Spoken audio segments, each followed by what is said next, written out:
ब्रह्म यज्ञ एवं देव यज्ञ का प्रतिपादन किया। अब आपके समक्ष परमपिता परमात्मा द्वारा प्राप्त वेद के अमृत ज्ञान से हम सभी अपने आप को सिंचित करेंगे।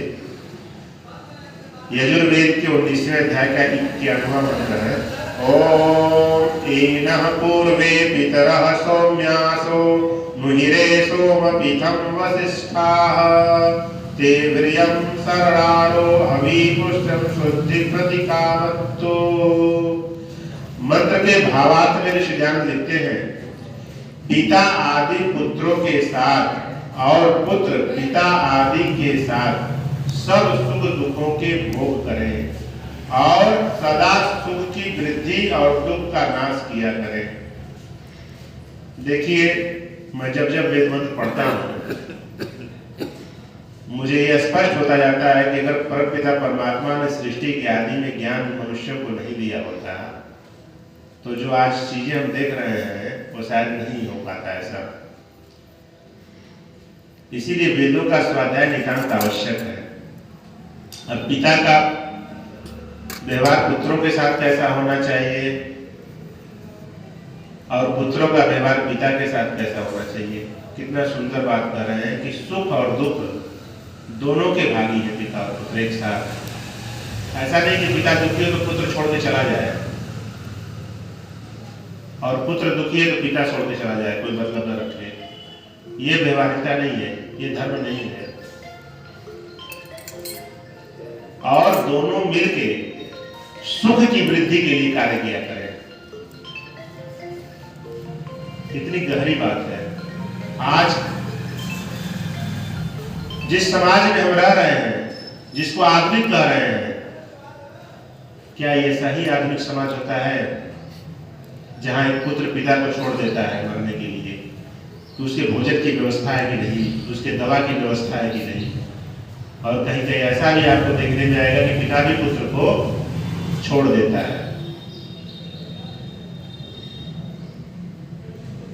हमें इस विषय पे सोचना होगा, क्या इस प्रकार हमें सुख प्राप्त होगा जीवन में कभी?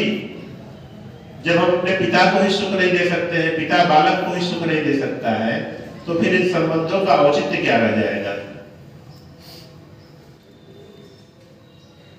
तो मनुष्य निश्चित रूप से हमें बनना पड़ता है।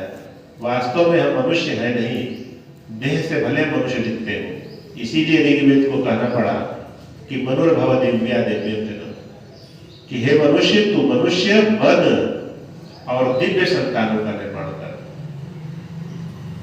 तो हम मनुष्य तभी बन पाएंगे जब परमात्मा द्वारा प्राप्त वेद के अमृत ज्ञान से अपने आप को सिंचित करेंगे, उसका स्वाध्याय करेंगे, उसको पढ़ेंगे और वैसा आचरण अपने जीवन में बनाएंगे। तब निश्चित रूप से आनंद हम सभी के जीवन में रहेगा ही। क्योंकि हम वेद मार्ग पर नहीं चलते हैं, इसलिए दुख हमें घेर लेता है। तो हमारा आप सभी से विनम्र आग्रह है, जहां तक मेरी आवाज जा रही है, कि वेद आपके घरों में न हो तो वेद को पहले लाइए। उसमें आर्य समाज आपका सहयोग कर सकता है। और आप रखिए, रात्रि में या प्रातः जब भी आप पूजा पाठ कर लेते हैं तो आप एक अपना दिनचर्या बना लीजिए कि एक मंत्र हम पढ़ेंगे। देखिए, ऋषिजान ने कितना सुंदर कार्य किया है अपने समय में कि वेदों के भाव को हिंदी में लिख दिया है, जिससे सामान्य जनमानस भी समझ सकता है।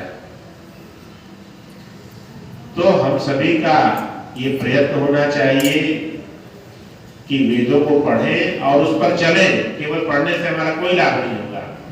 लाभ तभी है जब उसको ऐसा आचरण करेंगे, उसको अपने जीवन में प्रयोग करेंगे। तो इन्हीं विचारों के साथ हम सभी आज का यज्ञ पूर्ण होता है।